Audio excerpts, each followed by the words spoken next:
Summary of the first day of the invasion. The first day of the invasion is brutal and extraordinarily fast.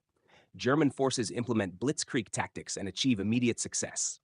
The Luftwaffe and German armored divisions carry out precisely coordinated attacks, rapidly encircling Polish forces in the west and northwest of the country.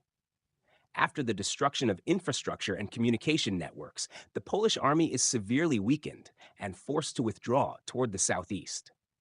Polish casualties are already high on the first day, and civilian losses in the Gdańsk region, combined with massive aerial bombardment, mark only the beginning of the suffering of the civilian population. Summary of the second day of the invasion. The second day of the invasion proves even more devastating for Poland than the first. The German Blitzkrieg continues at full intensity, based on rapid armored advances, artillery support, and relentless air attacks. The Polish army attempts to organize resistance but is significantly weakened and poorly equipped to counter the German offensive effectively. Civilians increasingly become victims of air raids and ground fighting, and the number of civilian casualties rises sharply. Summary of the third day of the invasion. September 3rd, 1939, marks the beginning of the Siege of Warsaw. The German Blitzkrieg continues, and Wehrmacht forces secure further territorial gains and control over key Polish cities. Under constant air raids and mounting pressure on the capital, the Polish army attempts to reorganize and withdraw remaining forces toward the southeast. This day marks the start of the systematic encirclement of Warsaw and the gradual collapse of Poland's defensive capacity. Summary of the fourth day of the invasion. The fourth day brings relentless pressure on Poland from multiple directions. After the destruction of major defensive lines in the west, Polish units attempt to withdraw and regroup further east. German panzer divisions and the Luftwaffe continue heavy assaults on strategic cities, including Krakow, Katowice, and Wrocław. The destruction of major urban centers leads to a dramatic increase in civilian casualties and signals the onset of a large-scale humanitarian catastrophe. Summary of the fifth day of the invasion. September 5th, 1939, is the day the Polish army faces continuous and overwhelming pressure. Following the capture of key cities, including Krakow, Katowice, and parts of Warsaw, German forces advance southeast and begin encircling Polish units in the regions around Lwów and Brest. The Polish government decides to shift the center of resistance toward Romania and begins seeking assistance from Western allies. Civilian casualties surge as cities and refugee columns come under constant bombardment. Summary of the sixth day of the invasion. The sixth day marks the beginning of the final collapse of Polish defenses. Continuous German advances, combined with increasing pressure along the eastern frontier, force Polish forces to withdraw further toward the southeast. Polish units attempt to reorganize while preparing evacuation routes toward Romania. The strategic situation deteriorates rapidly, and Poland's ability to coordinate large-scale resistance begins to disintegrate. Summary of the seventh day of the invasion. September 7th, 1939, is a day of near-total collapse. Following the dual pressure from Germany and the advancing Soviet threat, Poland becomes increasingly divided. Key cities such as Lwów and Brest-Litovsk fall, and remaining Polish forces are effectively encircled. The Polish government orders a broader withdrawal toward Romania, where it plans to continue resistance from exile. Civilian casualties continue to rise sharply in the eastern regions. Summary of the eighth day of the invasion. September 8th, 1939, proves decisive. German and Soviet forces complete the encirclement and destruction of the remaining Polish defenses. After intense bombardment and rapid ground advances, the Polish army withdraws toward Romania, where plans are made to continue the struggle from abroad. Civilian losses and military disintegration accelerate dramatically. Poland enters a new phase of the war, one defined by occupation and exile. Summary of the ninth day of the invasion. September 9th, 1939, is the day the Polish army faces complete encirclement. Under the devastating advance of German forces and the growing Soviet pressure in the east, Polish defenses reach a critical breaking point. German units encircle Lwów and Brest, the last major defensive positions. The Soviet advance in accordance with the Molotov-Ribbentrop Pact traps Poland between two invading powers. As civilian evacuations continue and Polish military strength collapses, the government begins organizing resistance from Romania. Summary of September 10th, 1939. September 10th, 1939 is the day the Polish army faces definitive collapse. After the destruction of Polish defenses on the Western Front and the Soviet invasion from the east, Polish forces decide to withdraw toward Romania in an attempt to organize resistance from abroad. German and Soviet forces secure control over most of Poland, while Warsaw remains under German siege and other regions gradually fall under German and Soviet occupation. Civilian casualties continue to rise, and the Polish government begins planning for exile, while negotiating for assistance with the United States, Great Britain, and France. Summary of September 11th, 1939. September 11th marks the day the Polish army faces complete encirclement by Germany and the Soviet Union. German forces continue advancing toward Lwów and Brest as Polish units decide to withdraw into Romania. The number of civilian casualties and soldiers attempting to reorganize resistance abroad increases dramatically.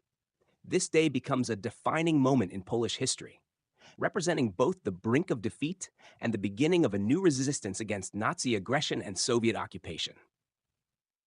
Summary of September 12th, 1939. September 12th is the day the Polish army faces total encirclement. Following the collapse of Western Poland and the Soviet invasion from the east, Polish forces withdraw toward Romania, determined to continue resistance from exile. German and Soviet units maintain their advance and control over the entire country, bringing Poland under full occupation. Civilian casualties in Lwów and Brest continue to rise, and the Polish government commits itself to resistance in exile against both Germany and the Soviet Union. Summary of September 13th, 1939. September 13th is the day the Polish army withdraws from most of its remaining territory.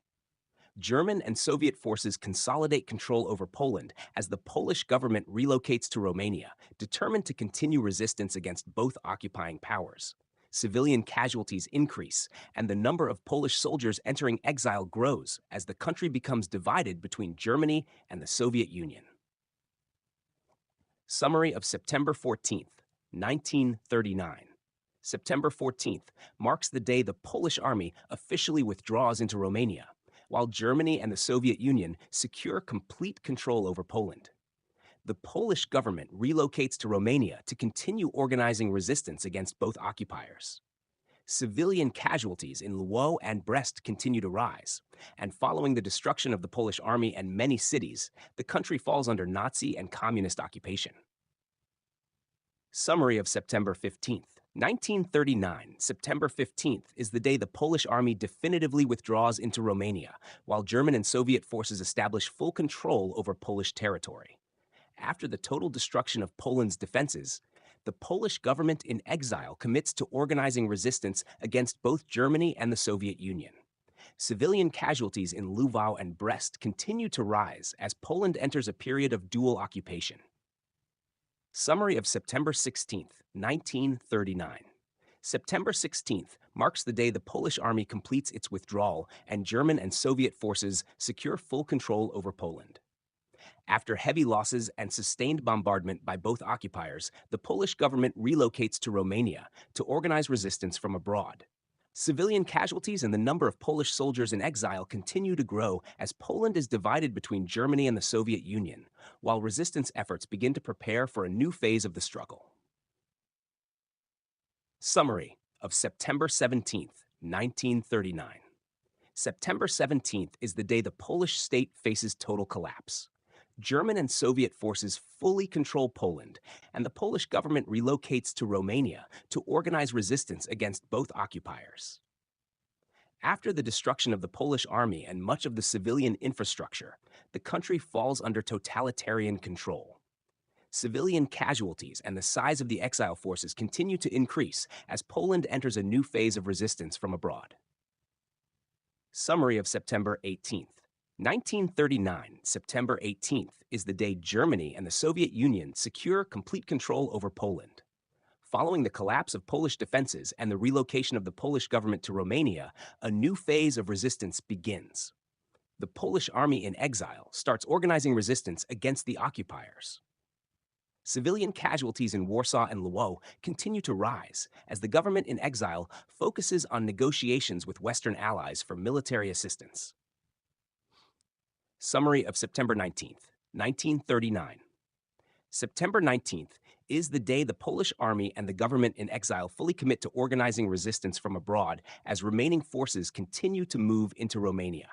German and Soviet forces maintain total control over Poland, while the last remaining regions fall under occupation.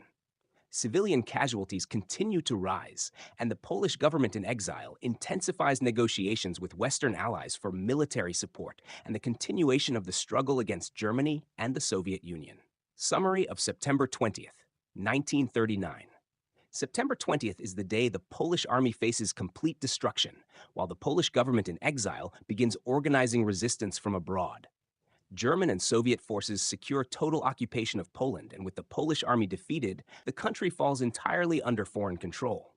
Civilian casualties continue to rise, as does the number of Polish soldiers joining the exile forces.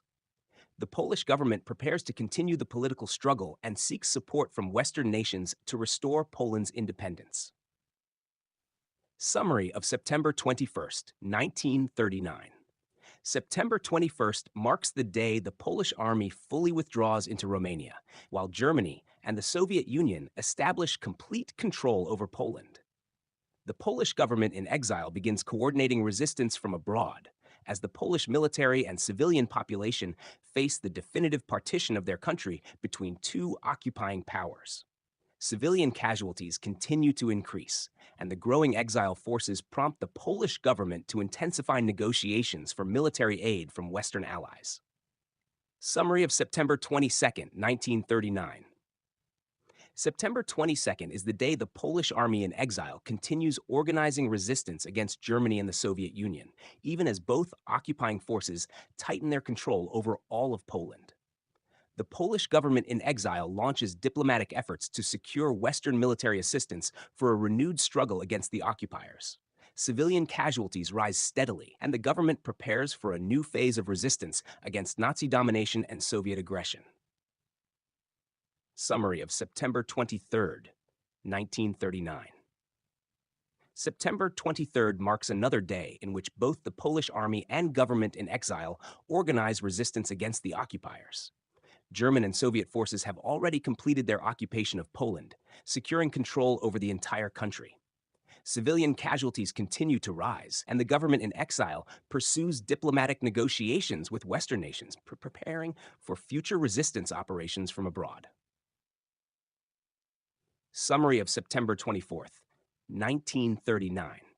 September 24th is the day the Polish army completes its withdrawal into Romania, while the Polish government in exile begins actively organizing resistance against the occupiers. Germany and the Soviet Union now hold full control over Poland and prepare to administer the occupied territories. Civilian casualties continue to mount, and the Polish government commits to diplomatic and military efforts to restore national independence and coordinate resistance. Summary of September 25th, 1939. September 25th is the day when both the Polish army and government in exile begin organizing large-scale resistance from abroad. German and Soviet forces maintain full control of Poland, dividing the country between the two occupying powers. Civilian casualties and the number of soldiers in the exile army continue to grow, while the Polish government intensifies diplomatic appeals for Western military support. Summary of September 26, 1939. September 26th marks another day in which the Polish army in exile and the government abroad continue preparing resistance against Germany and the Soviet Union. Poland is fully occupied, and the exile government launches diplomatic negotiations with Western allies for assistance. Civilian casualties continue to rise as the nation faces complete occupation and totalitarian rule imposed by both occupiers. Summary of September 27th, 1939. September 27th is the day the Polish army in exile and the Polish government abroad continue coordinating resistance against Germany and the Soviet Union. Poland is fully occupied, and the government in exile focuses on diplomatic action and planning the next phase of resistance from outside the country. Civilian casualties continue to increase, and the Polish leadership intensifies its search for Western support to sustain the struggle against the occupiers.